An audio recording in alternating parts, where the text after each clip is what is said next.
That's one of the buildings, one of the processes, just the electrical equipment. These pages hold decades of memories documenting Robert Rain's professional career as a wastewater plant operator in Richmond and Henrico. I left Richmond as a chief operator and went to Henrico when they built their new plant. Part of his job was to test the facility's power sources and redundancy systems. We had diesel generator. It would automatically start up. We just had to check it once a week, run it for an hour, and check the fuel oil level in it. So based on his experience, Rain feels that a power outage alone should not have caused a complete Richmond-wide water outage and boil advisories. There was this series of calamities and tragedies that happened. It had just pancaked on each other. It shouldn't have happened to begin with. It shouldn't have happened. Multiple layers of backup systems failed, per officials. An automatic switch to a secondary Dominion energy source did not work. An off-site electrician who was called to the facility did not turn on the generator.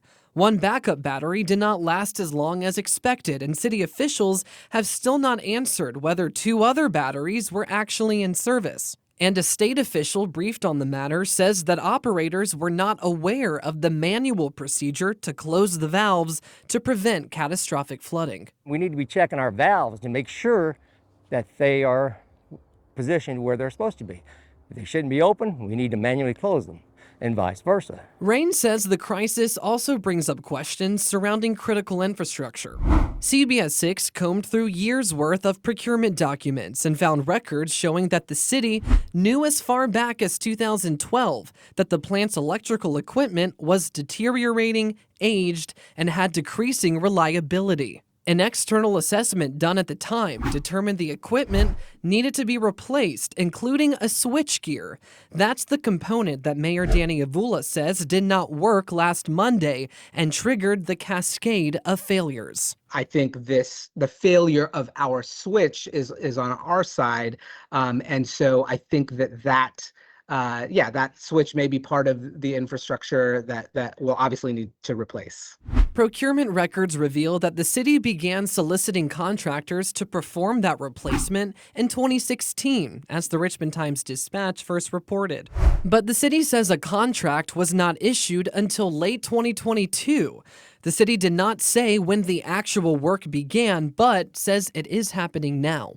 We requested an interview about this with former Mayor LeVar Stoney, who is now running for lieutenant governor. His campaign manager declined, but sent a statement saying that he did propose funding for the facility's needs and would not be involved in procurement decisions per the law. This was a completely preventable event. It shouldn't have happened. The state health department's drinking water office, headed by Dwayne Roadcap, is now completing an investigation into the failure and determining whether or not DPU prepared ahead of the expected winter storm. The early indications is that the Richmond plant staff did not test or evaluate their backup systems before the event. Additionally, Roadcap says the facility was operating off of just one of its primary Dominion power sources when it could have been running 2, and that staffing appears to have been an issue. We do know that there were 3 operators on staff when the power went out. 3 operators, is that enough? Clearly it was not. Roadcap says the state investigation will likely result in many recommendations with timelines to address them.